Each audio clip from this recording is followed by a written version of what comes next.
Fala turma, excelente dia, tarde ou noite, depende da hora que você está vendo esse vídeo. Seja muito bem-vindo ao episódio 5 do Laboratório de Escala.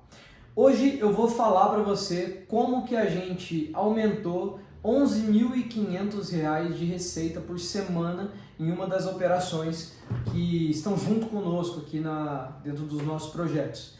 E basicamente tudo que foi feito passa por esse processo aqui.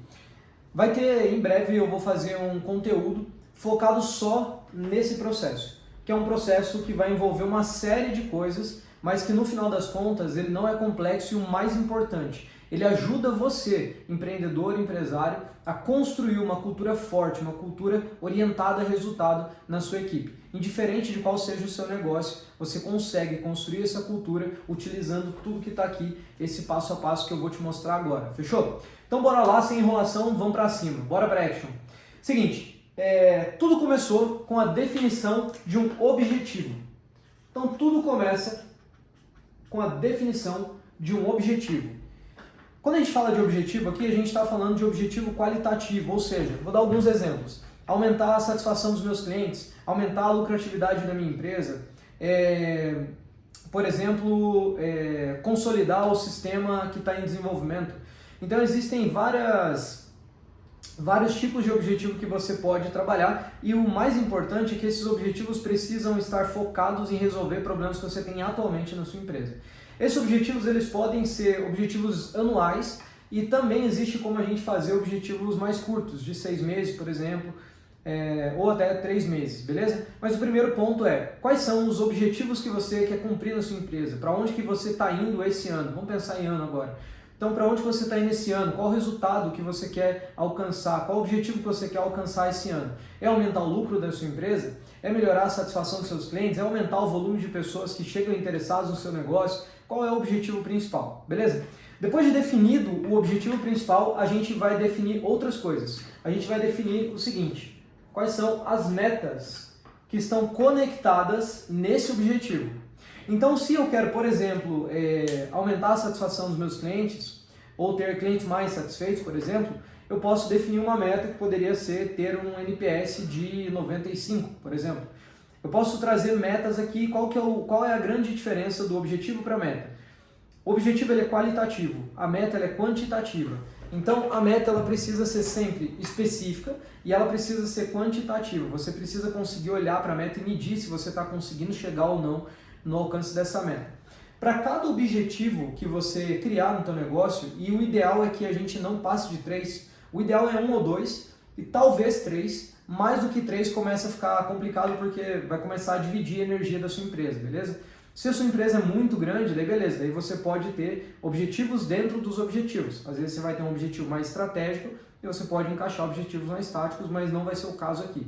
Como a maioria dos projetos que eu já lidei, a maioria dos clientes que eu tenho hoje, a maioria do público que me assiste, de você que está aí, são donos de pequenas empresas e até às vezes está sozinho, então o ideal é a gente pensar nessa estrutura que eu montei aqui, beleza? Que eu estou pensando para você que está aí assistindo esse vídeo, fechou? Beleza, depois de definir as metas, então quando eu penso, por exemplo, em clientes mais satisfeitos, eu posso pensar em ter um NPS de 95, diminuir o volume de reclamações do meu cliente. Se eu estou pensando em lucratividade ou, por exemplo, aumentar o volume de vendas no sul do Brasil, né?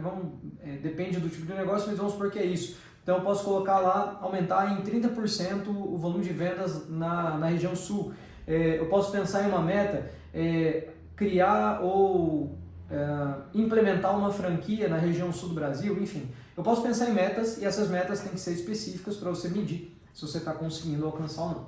Depois que você define essa meta para esse período, então primeiro você vai criar metas para esse período, beleza? Então, se eu tenho um objetivo de 1 ano, vou criar metas para 1 ano. Depois você vai quebrar essas metas aqui em metas mensais e metas semanais. Então, basicamente, você vai pegar essas metas que você criou e vai quebrar essas metas. E aqui a gente tem até, se você for trabalhar com 1 ano, você vai ter metas trimestrais. Então, você vai quebrar essas metas em metas trimestrais, depois mensais e semanais. Por quê? Porque, Ale, Porque você precisa ter controle do crescimento, você precisa ter controle dos seus indicadores, você precisa ter controle se você está indo em direção ao seu objetivo ou não, tá bom? Então você vai definir essas metas trimestrais, depois mensais, depois semanais. E o mais importante aqui é você definir quem são os DRIs. Então você vai dizer quem é o responsável por cada meta dentro da sua empresa. Na meta trimestral, por exemplo, pode ser um gestor, na meta mensal pode ser um coordenador, na meta semanal pode ser alguém da operação. Eu só estou dando um exemplo. Mas o ponto é, para cada objetivo, você precisa ter um DRI. DRI significa indivíduo responsável direto por esse objetivo. Metas trimestrais, mesma coisa, tem que ter DRI. Meta mensal, semanal, tem que ter DRI. Tem que ter uma pessoa responsável por fazer isso acontecer. Não adianta você querer absorver tudo para você, a não ser que você esteja sozinho ou com pouquíssimas pessoas na sua estrutura atual. Mas se você tem, por exemplo, 10 pessoas na sua equipe, 20 pessoas na sua equipe, você vai precisar definir DRIs para que as pessoas te reportem os resultados, te reportem os indicadores, te reportem essas metas, beleza? Depois de você definir suas metas, e os DRIs dos objetivos e das metas, você vai precisar definir os indicadores. Fechou? Então, Ale, para que eu vou definir indicador? Simples. Os indicadores, e a gente até tem aqui essa sigla que a gente pode chamar, que são os KPIs, que são indicadores chave de performance. Basicamente, esses indicadores são os indicadores que vão te mostrar se você está a caminho da sua meta ou se você não está a caminho da sua meta, beleza? E daí a gente tem dois tipos de indicadores aqui. A gente tem indicadores de atraso e a gente tem indicadores de vantagem. Não vamos ligar minha letra que ela não é muito bonita, mas vamos lá. Indicadores de atraso e indicadores de vantagem. Olha qual a diferença desses indicadores. Indicadores de atraso são indicadores que estão mais conectados ao resultado. Exemplo, vamos supor que nosso objetivo é 500 mil de receita. Se eu estou mensurando a receita, esse é um indicador de atraso, porque ele só está me dando um número, ele está me dando um resultado. O que são indicadores de vantagem? Indicadores de vantagem são indicadores que estão relacionados às atividades, à frequência das coisas e como elas estão acontecendo, beleza? Maravilha! Depois da gente ter levantado e definido esses indicadores, a gente daí vai definir quais são as rotinas que vão existir na sua empresa. Essas rotinas elas podem ser mensal, podem ser semanais e podem ser diárias. O ideal é a gente ter as três, tá bom? Então, na rotina mensal, basicamente você vai fazer revisão e planejamento do mês. Semanal, revisão e planejamento da semana. Diária, revisão e planejamento do dia. E fica aqui porque no final eu vou te explicar como que isso aqui gerou R$ 11.500 em uma operação, beleza? Por semana. E mais importante, só alterando o horário de tomar café. Maravilha! Depois que a gente define essas rotinas, o que a gente vai fazer? A gente vai começar dentro dessas rotinas a fazer análise dos resultados. Então você consegue perceber que eu defini um objetivo, defini metas, quebrei essas metas, tenho pessoas responsáveis, defini quais são os indicadores que eu vou observar, defini as rotinas, ou seja, quais são os dias que eu vou observar esses indicadores, e agora eu estou com as minhas rotinas, analisando os indicadores que estão mostrando se eu estou alcançando meta e objetivo, e agora eu vou analisar esses indicadores, e eu vou ver se esses indicadores estão mostrando que eu estou rumo à minha meta, se eu estou para trás da minha meta ou se estou para frente. Inclusive, a gente tem nos projetos planilhas que dão projeção, ou seja, que eu consigo ver dia 10 do mês, eu consigo ver o resultado até o dia 10 e a planilha ela já projeta se a gente vai passar o mês ou não. Então, basicamente é isso. Depois que eu faço essa análise, eu vou basicamente entender e vou começar a criar hipóteses. Então, para que eu crio hipóteses? Já vou explicar. Então, fiz uma análise dentro dos indicadores e vi que um dos indicadores não está legal. Eu vi que ele está ruim. Por exemplo, o indicador de conversão, vamos pegar aqui, de pessoas que que me ligam, por exemplo, para comprar um produto meu e a taxa de conversão desse produto está baixa. Tá? Então, vamos supor que essa taxa está baixa. Então eu vou começar a criar hipóteses. O que são hipóteses? Eu vou começar a pensar assim, beleza, o que eu poderia fazer para começar a gerar mais resultado, aumentar essa taxa? Eu vou começar a pensar em várias ideias. Então eu vou pensar, poxa, ideia 1, posso, por exemplo, rodar um script mais agressivo, posso colocar um gatilho de escassez, posso criar uma oferta mais resistível, posso colocar formas de pagamento melhor, enfim. Eu vou começar a criar essas hipóteses. Qual que é o ponto? Tudo aqui você vai precisar monitorar, tá? Hoje a gente não vai falar muito sobre coleta e análise de dados mais profundamente, mas o importante é você entender que precisa ser analisado, identificar o gargalo e daí você começa a criar hipóteses para isso. Depois que você cria essas hipóteses, você vai definir qual dessas hipóteses você vai o quê? Testar. Então você vai ter ali, por exemplo, 10 hipóteses em relação a um item e você daí vai testar uma ou duas delas em um ciclo curto, que é um ciclo semanal, ciclo que a gente chama de sprint, tá? Ale, posso fazer sprint mensal? Pode, mas ele vai ficar lento a tua operação. A ideia aqui é te gerar agilidade e cultura de resultado. Se você quer isso, trabalhe semanal. Se você quer fazer quinzenal, mensal, fica à vontade, a empresa é tua, você tem liberdade para isso. Então, vou testar essa hipótese e quando eu testo essa hipótese, eu tenho um resultado. E o que é interessante? Quando eu tenho esse resultado, eu volto para a análise, depois eu crio hipótese, testo de novo. E isso aqui, turma, é basicamente o que a gente chama de growth hacking. Eu implemento isso aqui, tá? Agora eu vou falar para você como que mudando o horário do café da manhã de uma das operações, a gente conseguiu aumentar em R$ 11.500 o volume de receita. Então vamos lá. Primeiro ponto, a gente já tinha objetivos claros, a gente já tinha metas definidas, a gente já sabia os indicadores e a gente já tinha rotinas bem estabelecidas, tá? Tudo isso aqui foi implementado, né, durante o processo do Scale One nessa empresa. Então, basicamente, a gente fez essa implementação e a gente começou a rodar todo esse processo de construção de cultura de resultado, treinamento de equipe e assim por diante. Maravilha. Feito isso, a gente começou, dentro das rotinas, a analisar indicadores e a gente identificou que a gente tinha uma alta taxa de abandono e isso estava prejudicando a nossa taxa de ligações recebidas para ligações atendidas, tá? E a gente viu que quando a gente diminuía o volume de ligações atendidas, automaticamente diminuía o volume de vendas lá no final, beleza?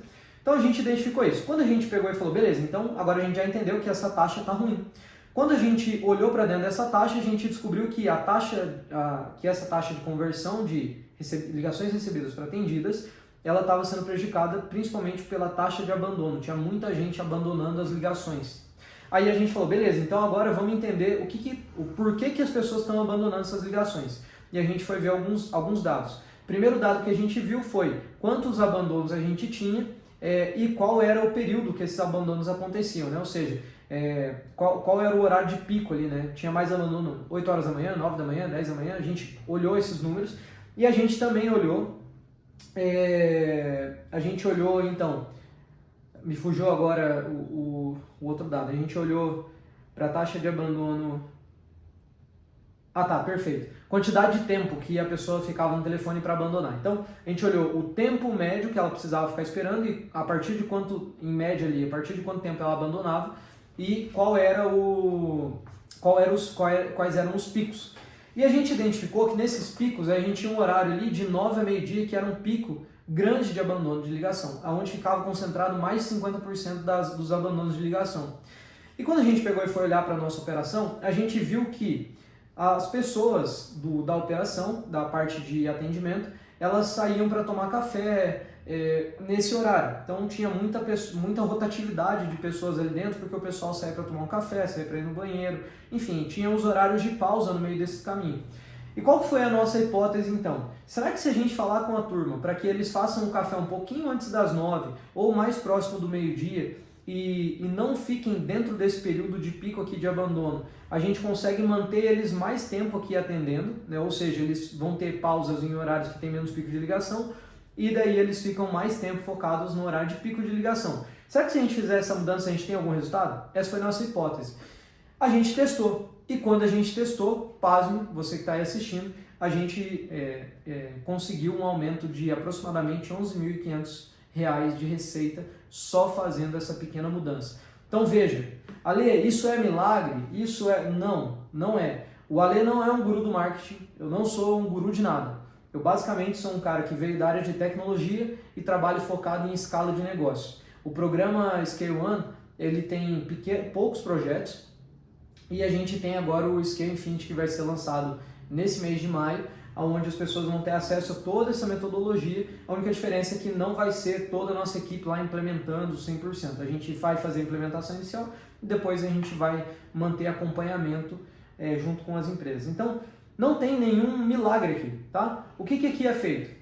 A gente define excelentes objetivos, depois definimos ótimas metas trimestrais, quebramos mensais, quebramos semanais, definimos DRI. Então aqui a gente já tem uma boa organização. Depois a gente define indicadores-chave. A gente não fica pensando em 1 milhão de indicadores, são indicadores-chave. Assim como a taxa de conversão da ligação recebida para atendida, esse indicador é chave. O indicador de abandono, ele é um indicador para nós, mas ele não é um indicador chave de performance. Indicador chave de performance é diferente de indicador. Quando a gente encontra um problema no indicador chave, a gente daí quebra para os outros indicadores para a gente ver o que a gente vai conseguir. Depois disso, a gente define boas rotinas. Então, quais são as rotinas? Quem vai fazer essas rotinas? Quando elas vão acontecer? Quanto tempo elas vão ter? Qual é o roteiro dessa rotina? Quem é o responsável? Então, a gente nas nossas rotinas tem as pessoas estratégicas, tem as táticas, a gente tem as pessoas que trabalham na coleta das informações. Então a gente tem toda uma estrutura para rodar uma rotina. Rodar uma rotina não é simplesmente só fazer uma reunião. Não, rodar uma rotina é ter um padrão estabelecido e com clareza do que você precisa analisar, de como que você vai planejar, como que isso é executado. Porque se não tiver isso, não vai ter sucesso nessa implementação, beleza? E depois disso a gente daí pega esse processo, que é um processo básico, que são empresas de tecnologia que utilizam, e a gente aplica em negócios físicos. Isso aqui é o que a gente faz a nível de cultura, de resultado e escala da operação, beleza? Então, quando a gente implementa aqui, a gente entra daí com um ciclo dentro das rotinas, um ciclo de growth hacking, analisando, criando hipótese, testando e adquirindo resultado. O resultado nem sempre vai ser bom, mas às vezes ele pode ser um resultado que aumenta a sua receita em uns 1.500 toda semana, mudando o horário do café. Fechou, turma? Turma, sempre é um grande prazer ficar aqui com vocês. Já se inscreve aqui no canal, compartilha esse conteúdo com pessoas que você acredita que vai gerar valor. O link do nosso grupo do WhatsApp, que é 100% gratuito, onde você vai acessar essas informações aqui, tá aqui embaixo. Fica ligado porque mais conteúdo vem por aqui. É sempre um prazer servir vocês. Tamo junto, um forte abraço, bora escalar e bora pra action!